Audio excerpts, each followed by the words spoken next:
Selamat pagi, Bapak, Ibu, Saudara, Sobat Messenger. Sungguh satu sukacita yang besar bersama-sama pagi hari ini kita belajar kebenaran firman Tuhan yang menjadi panduan dalam kehidupan kita setiap hari. Mari kita berdoa sebelum kita bersama-sama belajar di dalam Bread of Life pagi hari ini. Bapa kami dalam surga, sungguh kami mengucap syukur.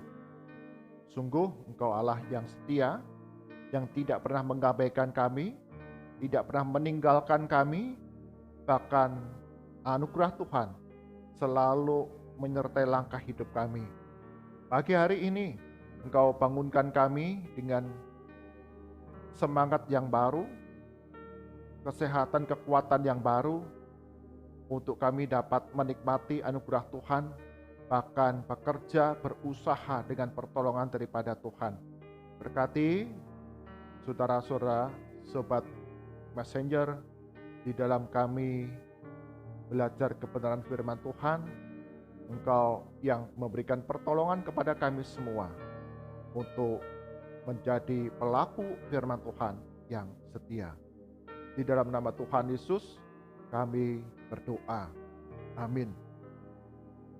Bapak, Ibu, saudara yang terkasih dalam Tuhan Yesus, integritas seseorang, keutuhan seseorang itu dipengaruhi oleh perkataannya. Apakah seseorang ini memegang teguh perkataan yang diucapkannya, melakukan perkataan yang sudah dikeluarkannya, memenuhi, menggenapi janji yang sudah diucapkannya di dalam kehidupan hari demi hari. Ada sebagian orang dalam dunia ini mudah berkata-kata, tapi mudah melupakannya. Tapi firman Tuhan mengingatkan kepada kita bahwa apa yang sudah kita ucapkan, apa yang sudah kita janjikan, sungguh harus kita genapi, kita penuhi dalam kehidupan hari demi hari. Tema perenungan kita pagi hari ini adalah perkataan bagaikan emas. Perkataan bagaikan emas. Pada zaman Shihan di negeri Cina, hiduplah seorang pemuda bernama Jibu. Jibu ini dikenal sebagai orang yang suka menolong, orang yang baik, orang yang bijak, yang perkataannya itu membawa satu semangat bagi orang-orang yang di sekitarnya. Bahkan Jibu dikenal seorang yang selalu menepati, memenuhi, menggenapi semua perkataan yang diucapkannya. Pada suatu hari, Jibu ini berkunjung ke rumah temannya yang sedang sakit. Sesampainya di sana, dia melihat bahwa temannya hanya sanggup berbaring di tempat tidur karena beratnya sakit yang diderita. Sementara sang istri sedang memasak obat. Tentu pada zaman dahulu obat-obatan itu harus dimasak, direbus, diolah sedemikian rupa untuk diminumkan kepada orang yang sakit. Sahabat ini ketika melihat Jibu datang, dia berusaha untuk bangkit, duduk dan menyambut Jibu. Tetapi Jibu ketika melihat betapa beratnya sahabat ini untuk bangkit dan duduk, maka segera dia menenangkan sahabatnya itu untuk tidak bangkit dan duduk, tetap berbaring. Jangan, tetap aja sahabatku, engkau terbaring. Saya senang melihat, berjumpa, dan apa yang bisa saya lakukan untuk kesembuhanmu. Jibu dan sahabatnya kemudian saling bercerita pengalaman kehidupan mereka semasa kecil, berbagai masa suka dan duka yang sudah dilalui. Jibu menghiburkan sahabat yang sakit ini. Ketika hendak pulang, Jibu berpamitan kepada sahabatnya dan kemudian kepada sang istri. Kepada sang istri, Jibu berkata demikian, "Kamu tenang saja, suamimu dapat disembuhkan." Sang istri hanya tersenyum. Di dalam hati, orang banyak berkata demikian, tapi tak ada yang dilakukannya. Tapi ternyata Jibu tidak pulang ke rumah. Jibu segera mencari dokter terbaik yang ada di daerah tersebut. Dan setelah menemukan dokter itu, kemudian diceritakannya sakit dari sahabat itu, dan membawa dokter ini datang ke rumah sahabatnya, temannya yang sakit itu. Tidak pulang, langsung mencari dokter, bertemu, menceritakan, dan langsung membawa dokter ini kembali ke rumah sahabatnya. Menunggui ketika sang dokter ini memeriksa keadaan sahabatnya. Selesai memeriksa, Jibu bertanya kembali, adakah resep yang harus diberikan, obat yang harus diberikan kepada sahabatku ini agar sembuh? Dokter itu kemudian mengatakan demikian, ada beberapa obat yang harus diminum, harus diberikan kepada sahabatmu. Tapi ada satu obat yang sulit untuk didapatkan. Tapi ini obat ini sangat penting. Jika satu obat ini tidak diberikan, maka obat-obat lain yang sudah diminum, yang sudah diberikan itu tidak ada gunanya. Ibu bertanya, obat apa itu? Kok disebut sulit untuk didapatkan?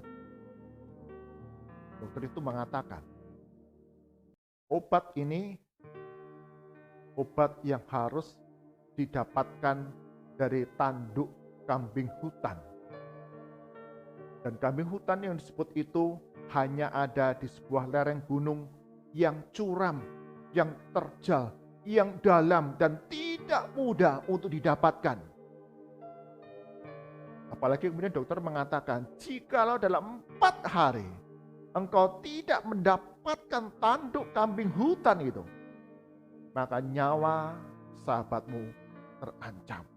Hidup sahabatmu terancam. Ketika Jibu mendengar apa yang disampaikan oleh dokter itu, Jibu kemudian segera pulang ke rumahnya dan kemudian membuat pengumuman di dekat rumahnya. Bahkan di dinding rumahnya dituliskan, dicari orang-orang yang mau membantu untuk mencari kambing hutan di lereng gunung yang terjal, yang dalam, yang curam itu. Barang siapa mau akan diberikan upah kepada mereka. Tentu saja tawaran yang menggiurkan, kalau diberi upah maka ada banyak orang kemudian bergabung bersama Jibu. Tidak lama banyak orang datang dan Jibu langsung segera berangkat ke lereng gunung yang sudah disebutkan oleh sang dokter. Berhari-hari mereka mencari kambing hutan. Tidaklah mudah. Hari pertama tidak mendapatkan. Hari kedua tidak mendapatkan, meskipun ada banyak orang, beberapa orang kemudian mencarinya bersama-sama. Pada hari yang ketiga, didapatkan kambing hutan itu dan diambil tanduknya dan segera dibawa kepada sang dokter. Sang dokter kemudian meramu sebuah obat dan diberikan kepada sahabatnya yang sakit tersebut. Beberapa hari kemudian, sang sahabat yang sakit keras, sakit berat ini disembuhkan. Orang-orang yang mendengar betapa besar pengorbanan Jibu, betapa kasihnya yang besar kepada sahabatnya yang sakit ini, bahkan pengorbanan waktu, tenaga, biaya, bahkan resiko nyawanya ketika mencari kambing hutan itu. Banyak orang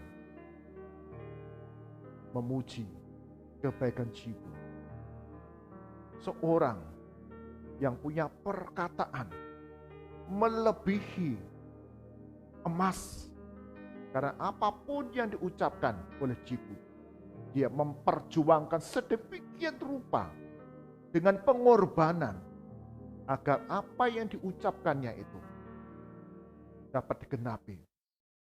Jibu tidak bermain-main dengan ucapannya. Dia tidak mengabaikan apa yang sudah dikatakannya. Dia tidak mengingkari apa yang sudah dijanjikannya. Bapak, Ibu, Saudara, Sobat Messenger, demikian juga kita orang-orang percaya. Yesus pun mengajarkan kepada kita, jikalau iya, katakan iya. Jika tidak, katakan tidak. Itu mengajarkan kepada kita, kita harus berkata-kata dengan sungguh-sungguh. Jangan main-main, jangan bercanda, dengan mengeluarkan kata-kata kosong yang tidak berarti, bahkan menyakiti orang lain. Di mana pada zaman sekarang ini, kita dapat melihat orang-orang mudah sekali mengucapkan kata-kata yang kosong, tidak ada artinya, bahkan menyakiti orang lain. Amsal 25 ayat 11 mengatakan demikian. Perkataan yang diucapkan tepat pada waktunya adalah seperti buah apel emas di pinggan perak. Penulis kitab Amsal mengajarkan kepada kita perkataan yang bijak, yang tepat diucapkan pada waktunya. Itu sungguh sangat berharga, baik bagi diri sendiri ataupun kepada orang-orang yang ada di sekitar kita. Kita memegang teguh apa yang kita ucapkan, perkataan yang kita keluarkan, menggenapinya. Dan itu boleh membangun, mendatangkan kebaikan kepada orang-orang yang ada di sekitar kita. Mari mulai hari ini, jangan kita bermain-main dengan perkataan kita. Jangan kita dengan mudah mengeluarkan perkataan-perkataan kotor yang menghina, mengolok-olok, merendahkan orang yang lain.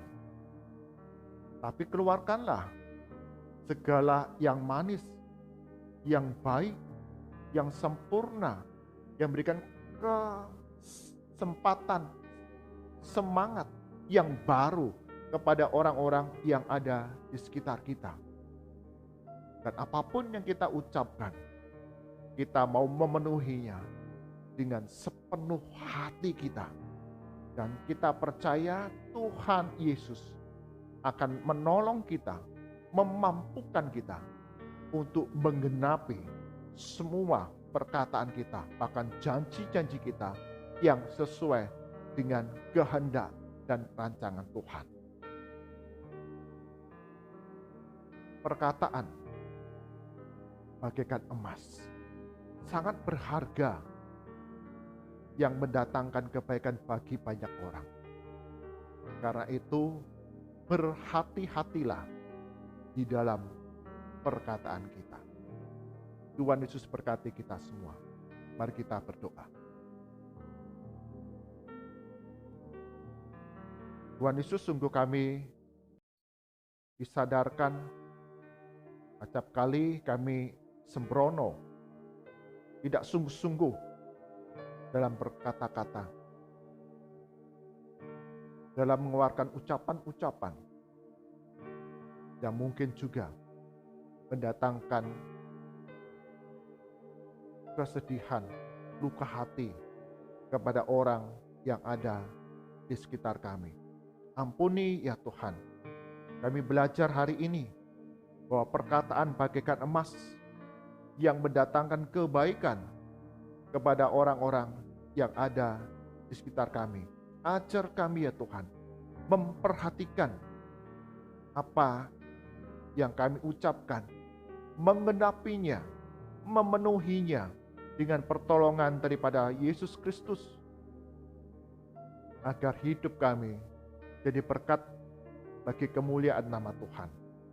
Kami menserahkan ya Tuhan sepanjang hari ini, Sobat Messenger, dalam perjalanan-perjalanan yang harus kami tempuh, Kau berikan perlindungan, jauhkan kami dari kecelakaan, terlebih di tengah masa pandemi ini, lindungi kami sehingga kami tidak terserang, terpapar oleh virus ini, karena kami menjalankan protokol kesehatan dengan disiplin, menjaga kesehatan dengan baik. Engkau yang memberikan perlindungan dengan sempurna bagi kami dalam keberadaan kami dimanapun kami berada, ketika bekerja, ketika belajar, ketika melakukan usaha-usaha kami masing-masing. Kami mau serahkan ya Tuhan untuk lembaga pendidikan Kristen menjelang tutup tahun ajaran. Engkau yang memberikan pertolongan kepada setiap guru, peserta didik dalam menghadapi penilaian akhir tahun ajaran. Semua dapat berjalan dengan baik.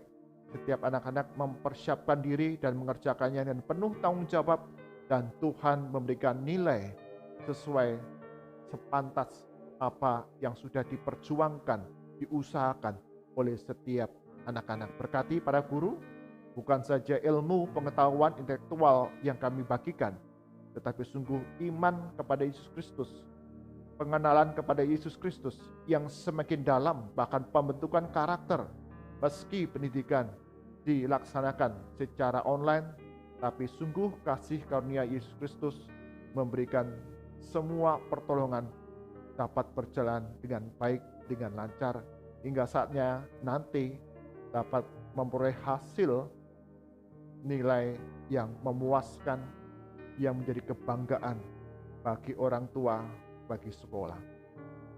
Kami serahkan untuk bangsa dan negara kami, khususnya ya Tuhan, untuk para tenaga pendidik di seluruh Indonesia, lembaga-lembaga pendidikan yang ada, sungguh mereka dapat menjalankan tugas tanggung jawab mereka dengan baik, dengan penuh tanggung jawab, sehingga kami boleh membentuk generasi anak bangsa Indonesia yang memiliki nilai-nilai budi luhur, nilai-nilai keberadaan, keadaban, kemanusiaan yang tinggi, saling menghargai, saling menghormati di tengah keberagaman yang ada di Indonesia ini.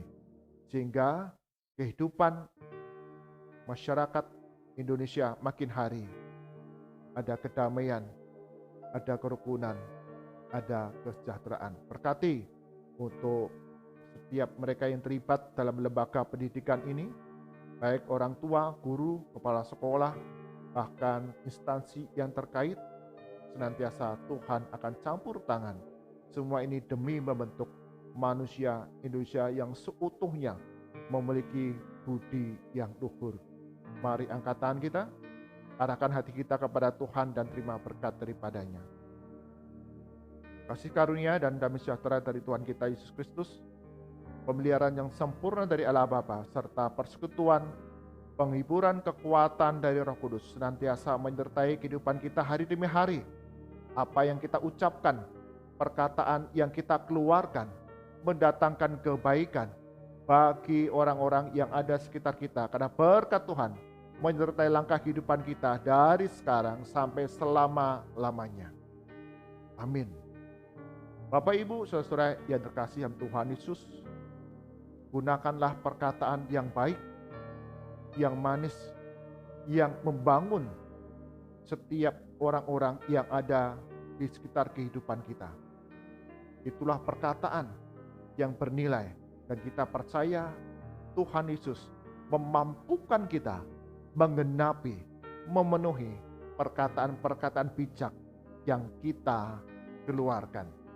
Tuhan Yesus berkati kita semua. Amin.